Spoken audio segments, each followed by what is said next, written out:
Estamos em uma série expositiva da carta de Paulo aos Efésios e eu gostaria de convidá-los a abrir ou acessar sua Bíblia ou acompanhar aqui na tela a leitura em Efésios capítulo 3, a partir do verso 14. Efésios capítulo 3, a partir do verso 14. Efésios 3, a partir do verso 14. E como eu disse na abertura desta série, Paulo em Efésios, como de costume nas suas cartas, ele une doutrina e prática de vida cristã. Paulo sempre estabelece, ou na maioria das vezes estabelece um princípio ao escrever para as igrejas, onde ele fundamenta algumas questões doutrinárias importantes para a vida da igreja, para a vida do povo de Deus, fundamentos que nos levam e nos aproximam dos nossos conjuntos de crença, que é uma base importante para a nossa fé, mas ele também nos leva para a prática. Como nós vivemos isso no nosso contexto, como nós vivemos isso na nossa vida, como nós vivemos isso naquilo que Deus tem colocado próximos a nós, no tempo em que nós vivemos. E não é diferente em Efésios. Efésios tem 6 capítulos, e nos 3 primeiros capítulos, Paulo estabelece a doutrina. Paulo trabalha a história do Evangelho. E nos 3 últimos capítulos de Efésios, ele aplica a doutrina. Como viver isso na vida cristã, como aplicar esse Evangelho na vida diária. E hoje nós estamos finalizando essa grande primeira parte, que é a doutrina. Capítulos 1, capítulo 2 e capítulo 3. E nós finalizamos, ou Paulo finaliza esse bloco com a sua oração. Efésios capítulo 3, a partir do verso 14. Efésios capítulo 3, a partir do verso 14, diz assim: por essa razão, ajoelho-me diante de meu Pai, do qual recebe o homem toda a família dos céus e da terra. Oro para que com as suas gloriosas riquezas ele os fortaleça no íntimo do seu ser com poder, por meio do seu Espírito, para que Cristo habite no coração de vocês mediante a fé. E oro para que, estando arraigados e alicerçados em amor, vocês possam, juntamente com todos os santos, compreender a largura, o comprimento, a altura e a profundidade, e conhecer o amor de Cristo que excede todo o conhecimento, para que vocês sejam cheios de toda a plenitude de Deus, aquele que é capaz de fazer infinitamente mais do que tudo o que pedimos ou pensamos, de acordo com o seu poder que atua em nós. A Ele seja a glória na igreja e em Cristo Jesus, por todas as gerações, para todos sempre. Amém. Vamos orar mais uma vez. Pai, obrigado pela Tua palavra, ó Deus, que já tem falado conosco, e pela Sua palavra que agora foi lida. Ó Deus, que o Teu Espírito Santo continue operando em nossos corações, que possamos ouvir o Senhor, que possamos ouvir a Sua voz. Use-nos para que o Teu Espírito Santo fale conosco. É assim que nós oramos, em nome de Jesus. Amém. No primeiro capítulo, versos de 15 a 23, eu abri o culto com esses versos. Nós vimos que Paulo, ele fez a sua primeira oração pelos crentes de Éfeso. Ele se coloca diante de Deus, ele pede a Deus que lhes conceda conhecimento espiritual, ele pede que eles conheçam a Deus intimamente, que eles estivessem familiarizados com a esperança do seu chamado, que eles entendessem a maravilhosa riqueza da herança de Deus e que conhecessem a incomparável grandeza do poder de Deus para com eles.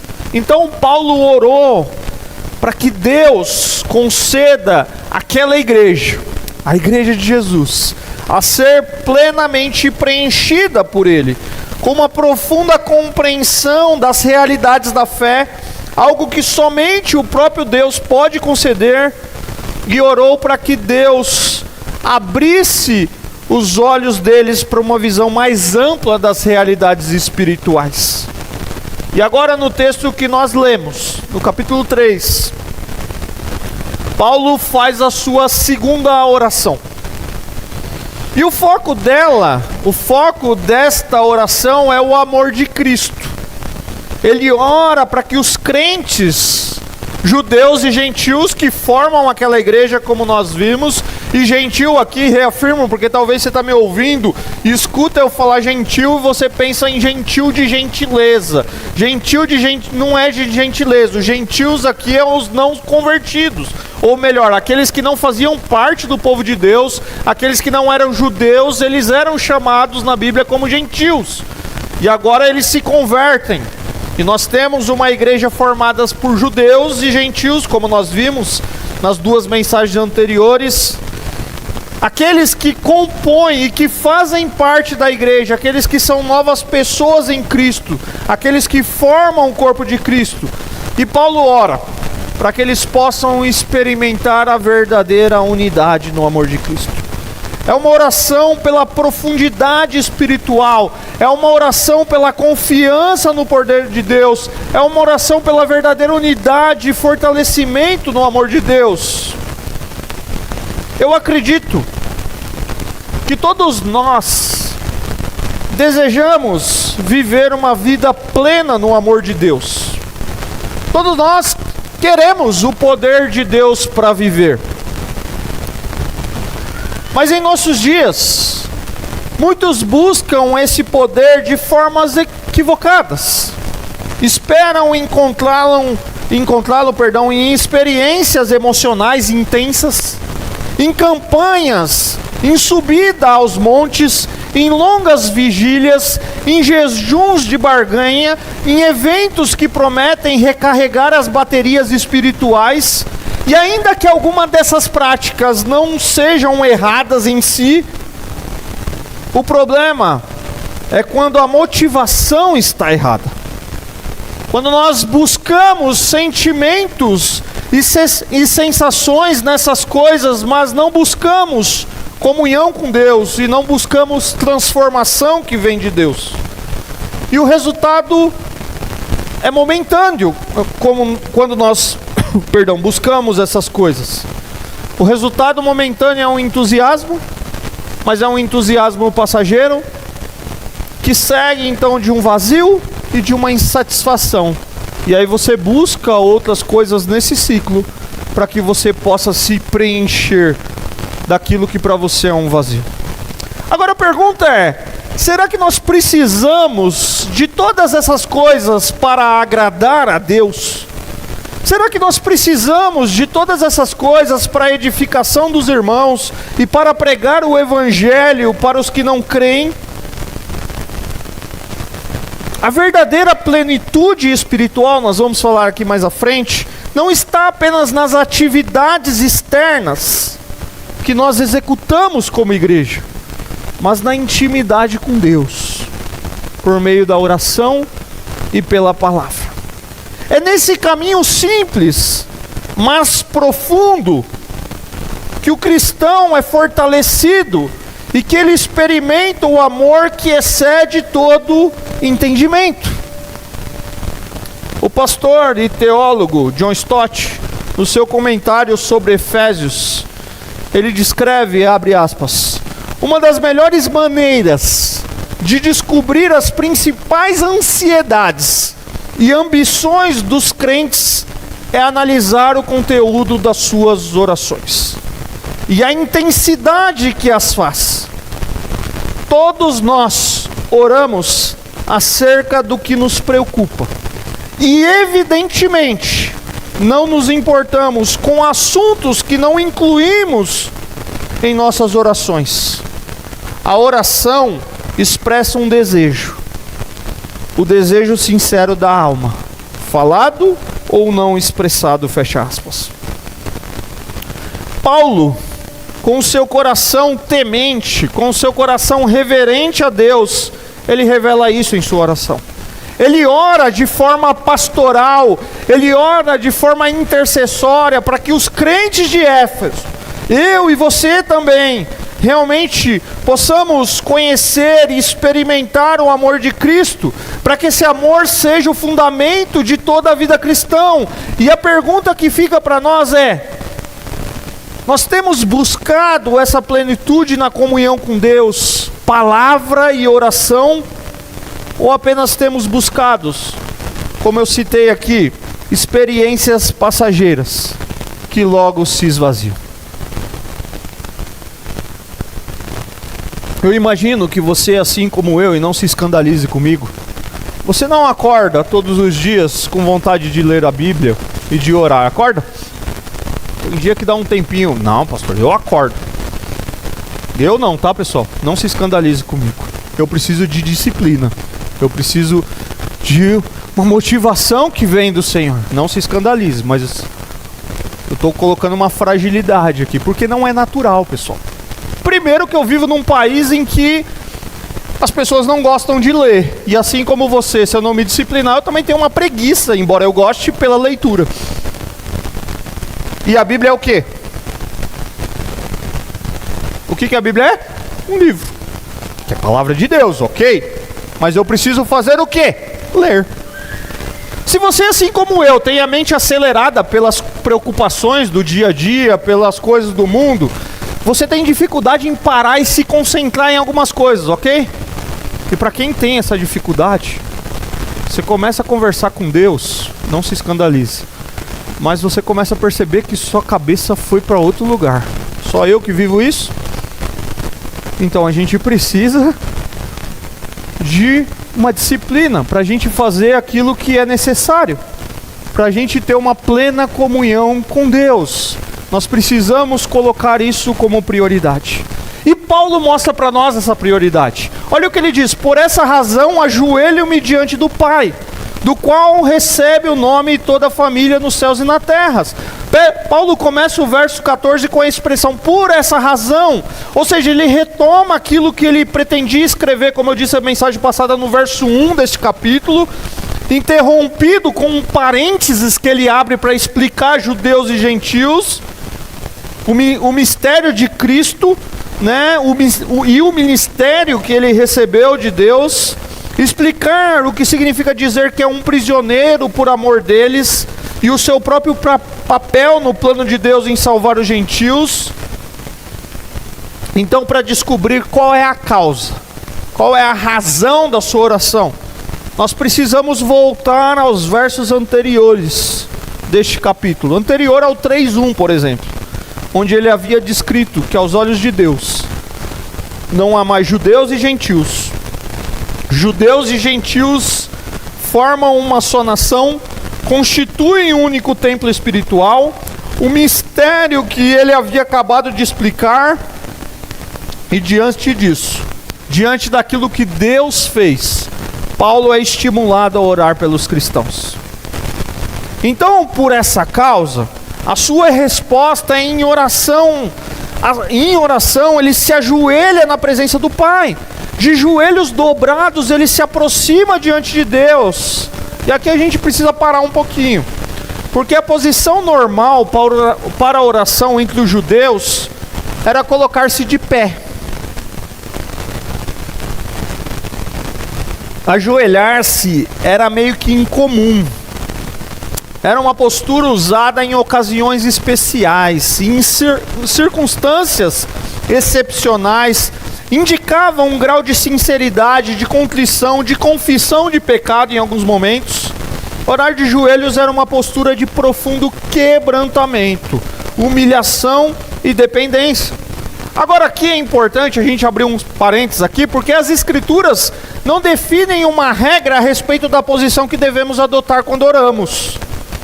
Pode ser ajoelhado, pode ser em pé, pode ser sentado, pode ser andando, pode ser deitado. Portanto, não se trata de uma obrigação de se orar ajoelhado, mas de uma atitude de reverência, de quebrantamento e de submissão.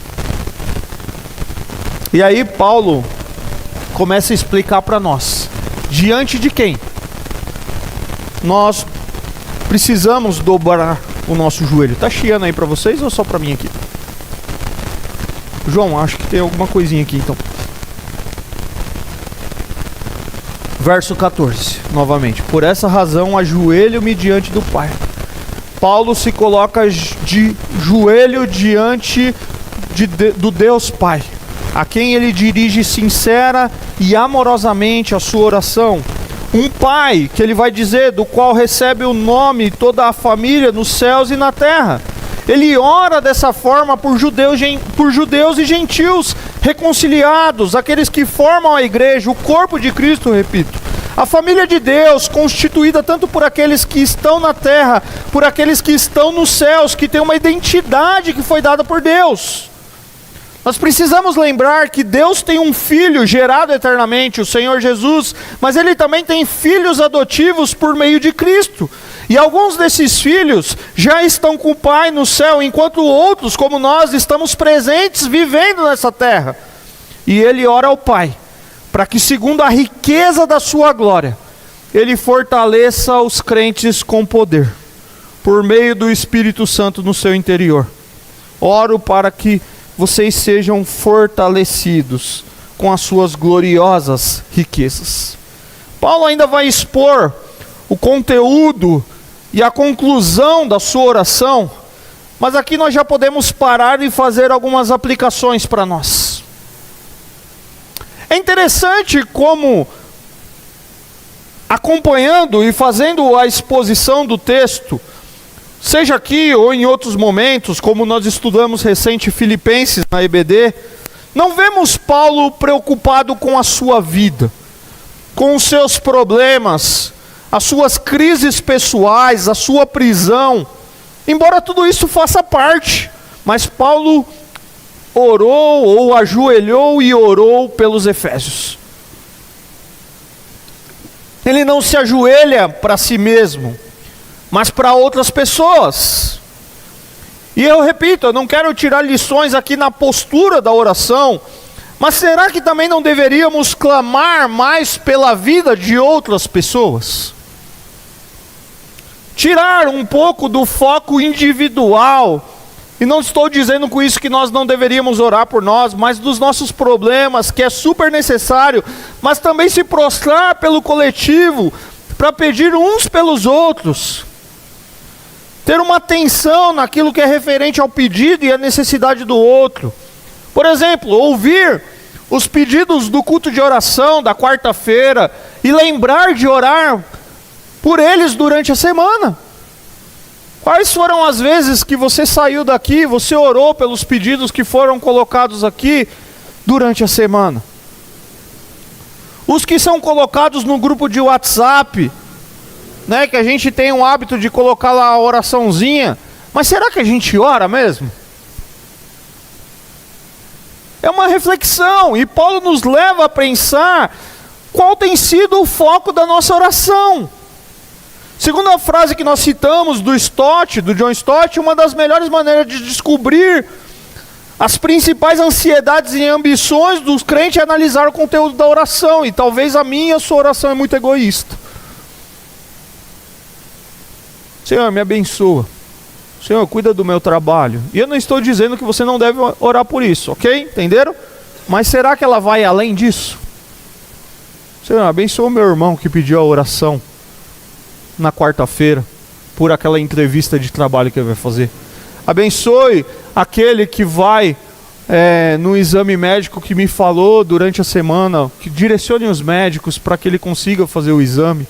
Será que a gente consegue fazer isso?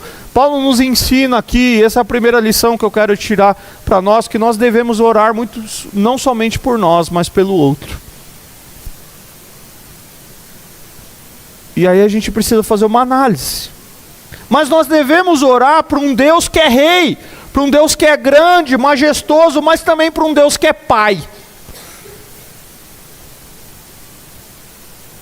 Nós oramos a Deus como Pai, mas lembrando que Ele está no céu, que o seu nome deve ser santificado, que Ele é Rei, nos prostrando com reverência diante daquele que é o nosso Rei, mas que é o nosso Pai Celestial, que nos ama de maneira perfeita e que sabe o que é melhor para nós, é paciente, é bondoso e pode prover aquilo que necessitamos, é justo, mas também pronto a perdoar.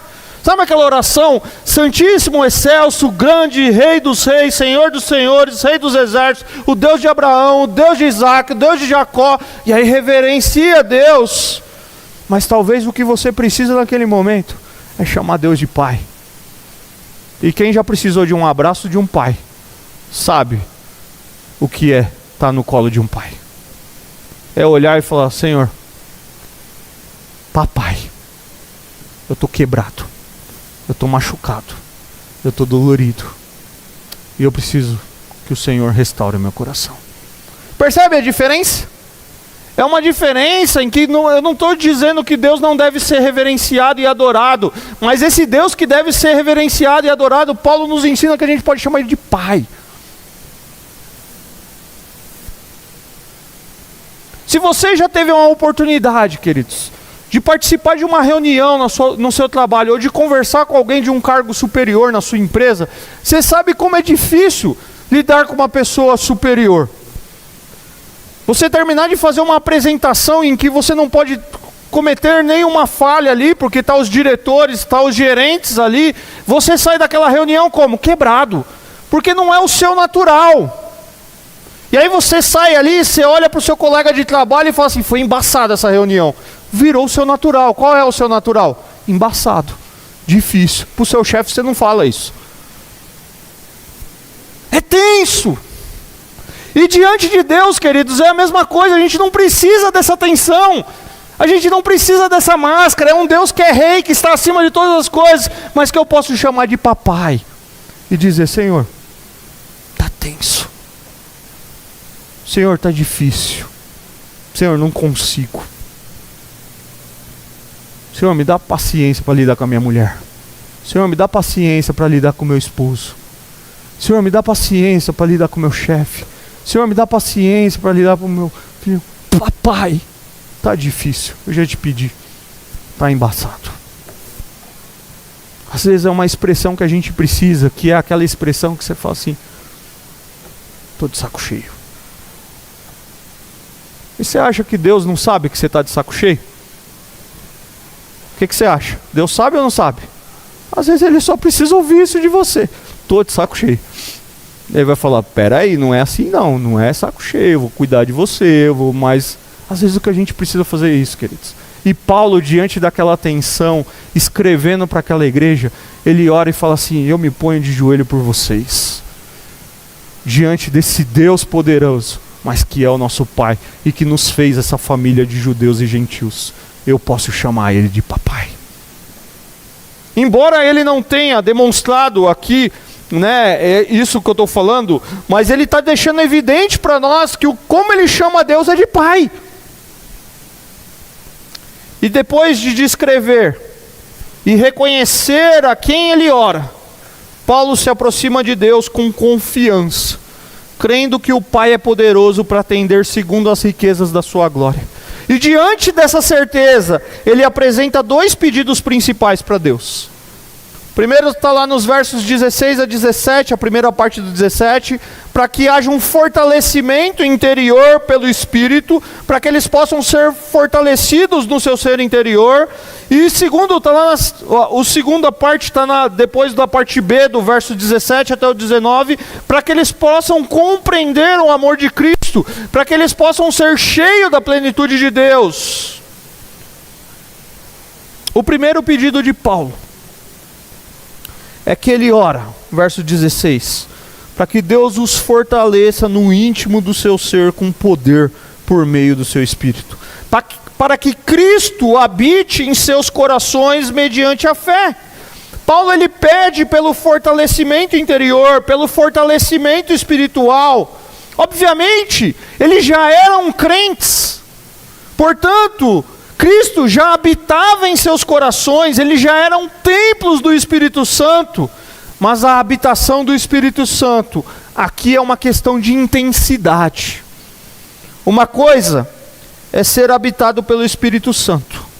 A outra coisa é ser cheio do Espírito Santo. Pastor Batista falando cheio do Espírito Santo, hoje nós vamos entender que nós podemos ser cheios do Espírito Santo. Uma coisa é você ser a habitação de Deus, outra coisa é você ser cheio do Espírito Santo.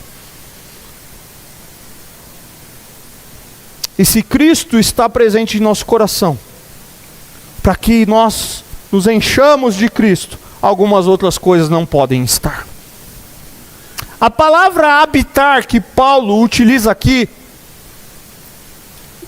não significa apenas chegar, habitar em um lugar como estrangeiro, como um peregrino, como alguém que está de passagem, mas sim uma habitação permanente, estabelecer-se, sentir-se em casa.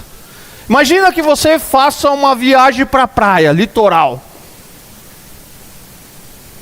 Litoral sul ou norte? Me ajuda aí, o que vocês gostam mais? Norte, né? As praias mais bonitinhas. Foi unânime aqui, hein? Mas o sul também dá para ir, pessoal. Vai Ubatuba, ok? Aí você alugou uma casinha ali, reservou uma pousada. Vou passar 15 dias com a minha família de férias em Ubatuba. Aquela vai ser sua casa por 15 dias, ok? É ali que você vai comer, é ali que você vai tomar banho, é ali que você vai dormir, é ali que você vai fazer o que você precisa fazer. Agora tem algumas coisas que você não pode fazer ali. Eu não gostei muito dessa cama, eu vou comprar outra. A geladeira é muito pequena, eu vou trazer outra geladeira. Ali é sua casa. Você está ali de passagem. A mesma coisa quando você vai na casa de alguém de visita. Você coloca a sua malinha lá, e aí a malinha está no cantinho, você pode até ter um lugar para guardar a sua roupa, mas você não deveria fazer isso, mas você vai começar a pedir para mudar todos os móveis de lugar? Você está do que ali? De visita. Você não é o dono da casa, você está de passagem ali, mas a palavra que Paulo usa aqui, é quando você está na sua casa, é quando você estabeleceu-se ali e você está em casa. E em casa é outra coisa, né? Você vai chegar em casa depois do culto, você já tem as suas manias, mas você está o quê? Em casa. Você está em casa. Em casa, se a cama está ruim, o que você faz? Trabalha, ganha dinheiro e vai comprar outra. Você pode mexer. Se a geladeira deu problema, o técnico já arrumou 3, 4 vezes, você vai comprar outra, porque você pode mudar de vez em quando. Toda dona de casa tem isso, né? De vez em quando você te dá aquele momento, você quer mudar tudo de lugar. Quando quer mudar tudo de lugar, ok. O duro é quando quer mudar as coisas, né? Mas você está em casa. E queridos, aqui é o ponto para nós, para a gente não ficar só na historinha. É no coração do crente que Cristo habita, mora, é a casa dele. Ele não está de passagem. Ele não vem te visitar quando você está na igreja de domingo e saiu daqui, ok, passou. Não é isso. E onde ele habita, ele precisa ser o dono. Quem é o dono da sua casa? Quem é o dono da sua casa, Eliseu? Você nada. Quem é o dono da sua casa? Você. Ela que é a dona. Cristo está acima, mas ela é a dona. O marido que fala que é o dono da casa... Lá, quem reina é você. Lá, reina, entende aqui, eu vou explicar, tá? Lá quem manda é você é o dono. Se alguém chegar e falar, muda essa geladeira de lugar, eu falo, vou mudar nada. Não quero mudar. Meus pais estão vindo, se minha mãe estiver ouvindo, depois eu recebo uma bronca. Meus pais estão vindo agora, em novembro, vão passar alguns dias em casa. Agora imagina que minha mãe chega em casa e fala assim, Bruno, muda essa geladeira daí, muda o fogão daí. Eu falo, mãe, muda na sua casa. Não vou falar isso, tá? Aqui quem manda é a Daísa.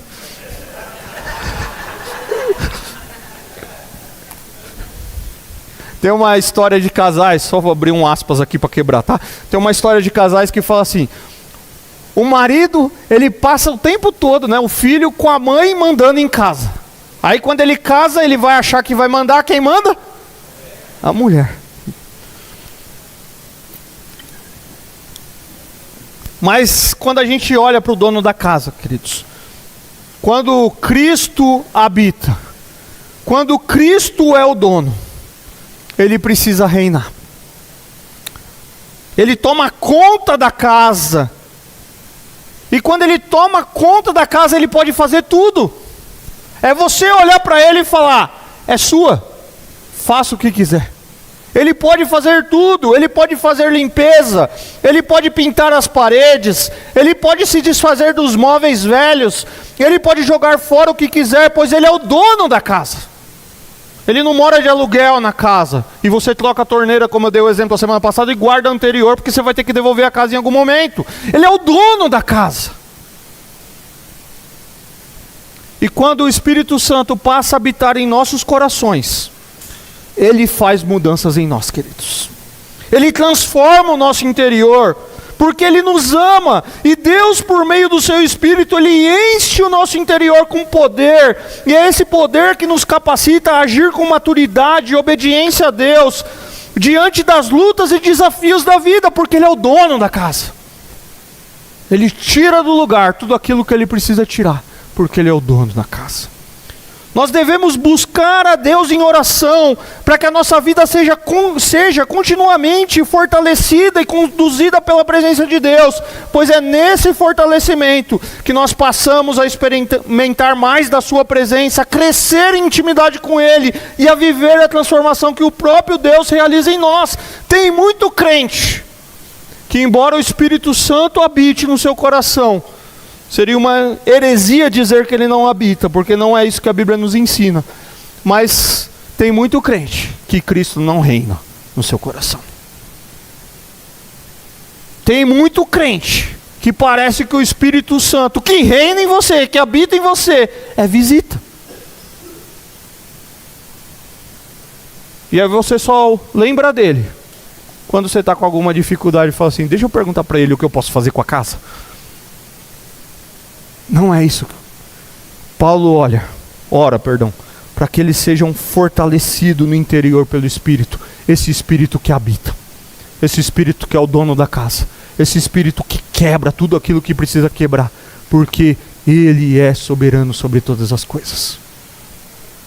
Tem muito crente que o Espírito Santo, embora habite, ele não reina em seus corações. Você olha para ele e fala assim: aqui pode, Deus, mas na minha sexualidade, deixa comigo. Aqui pode, Deus, mas como eu conduzo os meus problemas no trabalho, deixa comigo. Aqui pode, Deus, mas como eu lido e vou brigar com meu marido ou com minha esposa, deixa comigo. Esse não entendeu quem é o dono da casa. É o marido que fala, brincando com Eliseu aqui, que o dono é ele. Não é ele. O marido sabe que o dono da casa é a esposa. O crente sábio sabe que o dono da casa não é ele, é Deus. E por isso a gente precisa deixar ele fazer reformas. Na casa alugada, na casa da temporada, na casa das férias, você não vai fazer reformas, você não vai investir porque não é sua. Mas na casa que ele habita, é dele. Então a gente precisa dizer: reina, Senhor. E talvez você está me ouvindo aqui e você nunca tomou uma decisão por Jesus, e a primeira coisa que você precisa fazer é falar: Senhor, eu construí essa casa do jeito que eu quis, a minha vida até hoje, mas eu quero hoje olhar para o Senhor e dizer: reina na minha vida, entra na minha casa, mexe com as estruturas dela, cava no lugar mais profundo, quebra as paredes que precisa quebrar, pinta onde tem que pintar, reforma a minha casa, Senhor. E se for necessário, já diz uma música, quebra a minha casa e faze-a de novo, ou quebra a minha vida e faze de novo.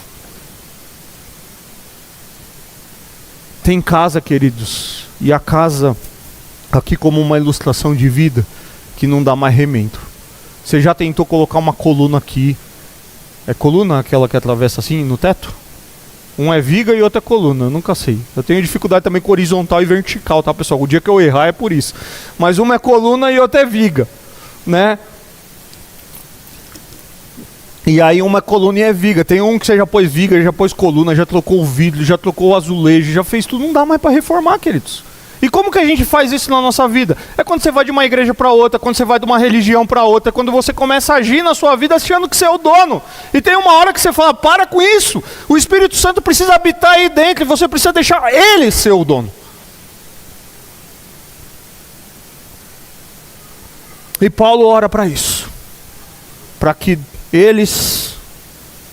o Espírito fortaleça o íntimo do ser deles com poder. Para que Cristo habite, seja o dono, se sinta em casa nos corações dele mediante a fé. E ele ora também para a compreensão e plenitude do amor de Cristo. O segundo pedido de Paulo, ele flui naturalmente do anterior. Ele ora para que vocês sejam fortalecidos no interior pelo Espírito, possam compreender e experimentar o amor de Cristo, um amor que ultrapassa a razão humana, e a partir dessa experiência, vivam em profundo amor, em unidade uns com os outros.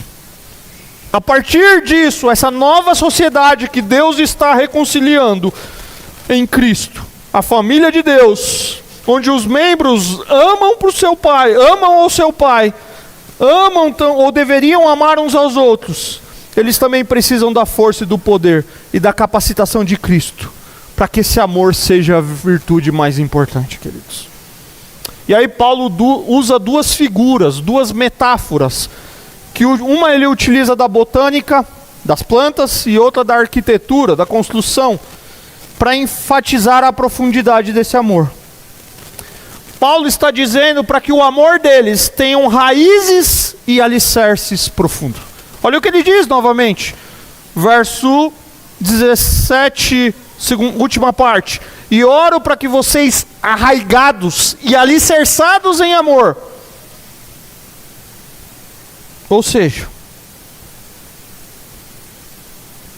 que vocês tenham raízes e alicerces profundos, uma árvore bem arraigada e uma casa bem edificada. Em qual solo? No solo do amor, em que a vida deles sejam plantadas e fundamentada. O crente precisa estar enraizado e alicerçado primeiro no amor de Cristo. O amor de Deus é o solo em que a vida cristã precisa se aprofundar, criar raízes. É o alicerce em que a vida cristã deve ser fundamentada para que possa ser edificada. Ele ora por isso, ele ora para que eles possam compreender o amor de Cristo em suas plenas dimensões. E ele vai dizer largura, comprimento, altura e profundidade. Eu oro para que vocês, até naquilo que seja possível compreender, vocês compreendam a grandeza impressionante do amor e da obra de Deus em sua vida. Para que vocês santos, para que vocês que fazem parte dessa comunidade, conheçam o amor de Cristo. Conhecer como Ele amou e ama, mas não somente conhecer, experimentar o seu amor em amá-lo e amar outros por amor a Ele. Você já teve que amar alguém por amor a Deus?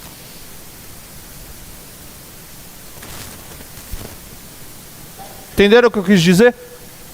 Tem hora que o seu desejo é o quê?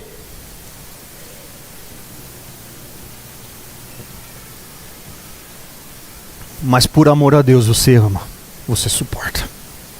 Um amor que é infinitamente maior do que o homem é capaz de imaginar e compreender.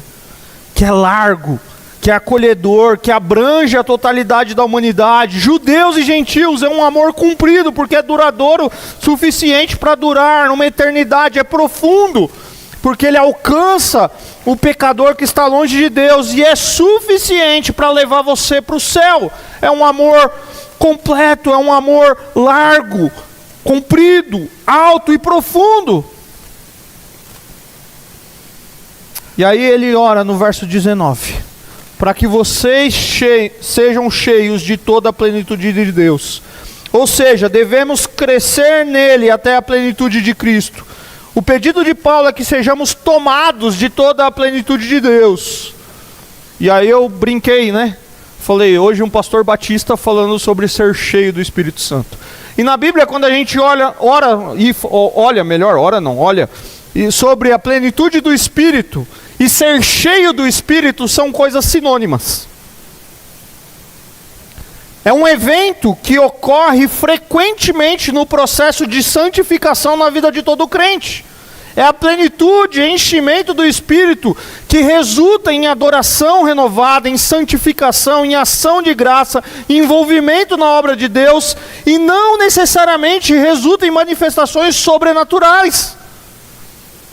Mas é ser cheio da presença de Deus, queridos. Em outras palavras, é deixar Deus ser o dono da casa. E ser cheio do dono. É o dono no sofá. É o dono na mesa da cozinha. É o dono fazendo a alimentação. Está cheio do dono. Nós precisamos ser cheios da plenitude de Deus.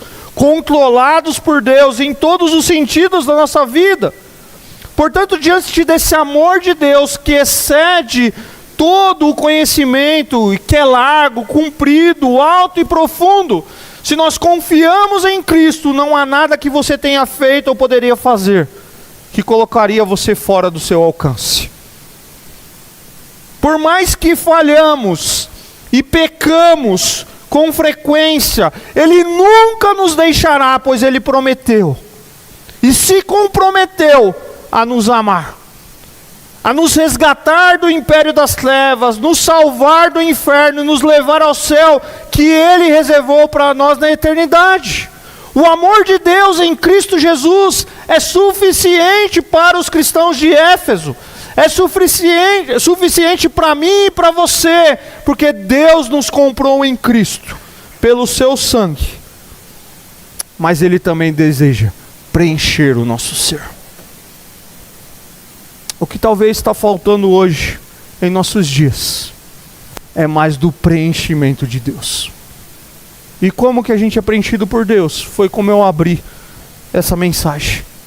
Não é em eventos espetaculares, é em disciplina de oração e leitura da palavra de Deus. Você vai sentir vontade sempre? Se você for que nem eu, não. Mas você precisa.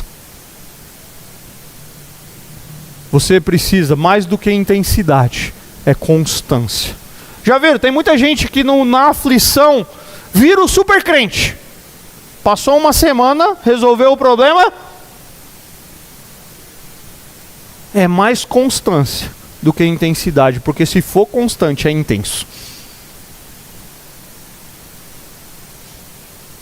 É mais intimidade.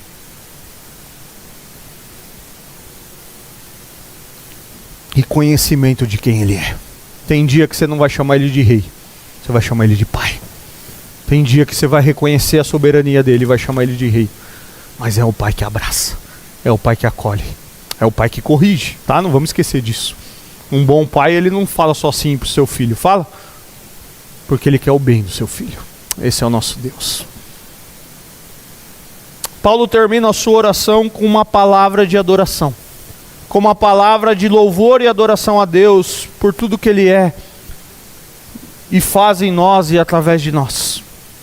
Aquele que é capaz de fazer infinitamente mais do que tudo o que pedimos ou pensamos, de acordo com o seu poder que atua em nós, porque Ele habita em nós, Ele é o dono da casa. A Ele seja a glória, na igreja e em Cristo Jesus, por todas as gerações, para todo sempre, e amém. Paulo termina reconhecendo que Deus é infinitamente poderoso. Ele demonstra a sua gratidão a Deus, glorificando a Deus porque Ele é poderoso para fazer ou operar muito mais do que nós poderíamos imaginar ou pedir nos nossos sonhos, por meio de um poder que Paulo vai dizer que atua em nós, para aqueles que foram tomados pela plenitude de Deus. Queridos, não há limites. E aqui eu não estou pregando uma mensagem de triunfalismo, mas não há limites para aquilo que Deus pode fazer por nós, por meio do seu agir. Por meio do seu agir em nós. Ele é capaz de fazer o que pedimos, mais do que pedimos, abundantemente mais do que pedimos, ou até aquilo que não pedimos. Não há limites para que o Senhor, ou para aquilo que Ele pode realizar em nós e através de nós. Às vezes a gente só vê o agir de Deus e queremos ver o agir de Deus em situações visíveis, concretas, respostas diretas às nossas orações. Contudo, há também momentos em que Deus trabalha em dimensões invisíveis, em área que nem sequer nós percebemos ou pensamos.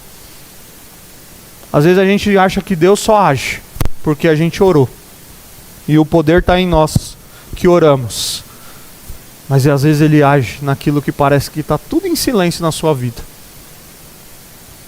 Ou pegando as palavras de Davi nos seus salmos, quando parece que Deus não escuta as nossas orações. Senhor, até quando vai fechar os ouvidos para as minhas orações? Até quando não ouvirá a minha voz? Ele age. E a beleza dos salmos, queridos, nós vimos muitos aqui nas quartas-feiras, é que o salmista, o Davi ou outros, ele sempre termina lembrando que Deus age. Deus age em todas as coisas, queridos. Ele continua a operar cuidando de nós, em áreas que não compreendemos, em situações que não conseguimos controlar, e em momentos que julgamos silenciosos. O problema muitas vezes está em nossa incredulidade, que tenta impor limites ao amor e ao poder de Deus. E aí nós achamos que Ele nos esqueceu, quando na verdade Ele está fazendo infinitamente mais, moldando o nosso coração, sustentando a nossa fé e revelando para nós o seu amor que excede todo entendimento. Quem controla o relógio e começa a ficar preocupado quando o tempo avança, eu já estou concluindo, tá? Somos nós. Deus não age desse jeito, queridos. Ele tem o controle de todas as coisas. E Ele encerra dizendo, esse Deus que é capaz de fazer qualquer coisa, infinitamente mais, a Ele seja a glória. A glória onde? Na igreja e em Cristo Jesus, por todas as gerações, para todo sempre. Paulo termina glorificando a Deus na igreja. Porque não importa se o mundo louva ou não a Deus, a igreja tem a responsabilidade de o fazer. A Ele seja a glória na igreja. A glória seja dada a Deus, esse Deus que responde à nossa oração. Esse Deus que une gentios e judeus, aquele que deve ser conhecido e proclamado. A Ele toda a glória para todo sempre. Nós devemos glorificar a Deus na igreja, no corpo de Cristo, na comunhão dos santos. Devemos glorificar a Deus em Cristo Jesus, estando em Cristo, o cabeça da igreja. A Ele seja a glória na igreja. Tem muita gente que acha que não precisa de igreja, queridos. E essa não é a verdade bíblica.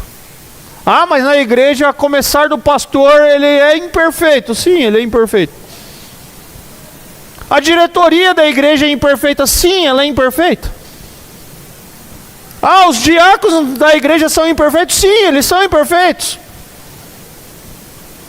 Ah, mas os líderes de ministério são imperfeitos. Sim, eles são imperfeitos.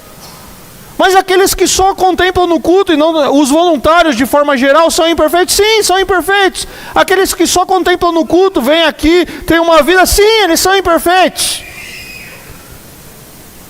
E o perfeito é você, que olha para tudo isso. E o convite que Deus faz é chamando você para ser mais um imperfeito. Porque quando nós olhamos para Cristo, nós sabemos quem é o perfeito. Tem muita gente que olha para a igreja desse jeito, queridos, buscando perfeição na igreja. Não existe perfeição na igreja. Perfeição existe em Cristo, o Senhor da igreja. E em obediência a Ele, nós vamos aprendendo a viver em perfeição, não plena, mas naquilo que cabe a nós. Então, a Ele seja a glória na igreja. Na igreja? Na igreja. No meio dos imperfeitos? Sim, no meio dos imperfeitos. Porque talvez se você já alcançou aquilo que nós não cremos, e isso é de outra religião, um certo grau espiritual, talvez o seu lugar realmente não seja na igreja. Eu vou orar para que Deus te recolha e você esteja com Ele na glória. Você não vai querer isso. Estou brincando. Porque talvez você acha que você já alcançou um grau de perfeição maior que os outros. Mas a igreja, aquele que recebe a glória, recebe no meio de gente como a gente, que como eu, luta para ler a Bíblia todos os dias, que como eu, luta para não produzir e abrir a Bíblia para produzir uma aula, sermão ou coisa do tipo, mas para ouvir Deus, que como eu, busca ter uma rotina na sua mente acelerada, mas olhar para Deus, que como eu é imperfeito e erra como você é imperfeito, mas que a Ele seja a glória, porque não é quanto a mim, quanto a você é a Ele. A glória é para Ele, a glória não é para nós. Então talvez se você está buscando uma igreja, alguém já disse isso, perfeita, não entre na igreja, porque a igreja vai se tornar imperfeita a partir do momento que você entrou nela.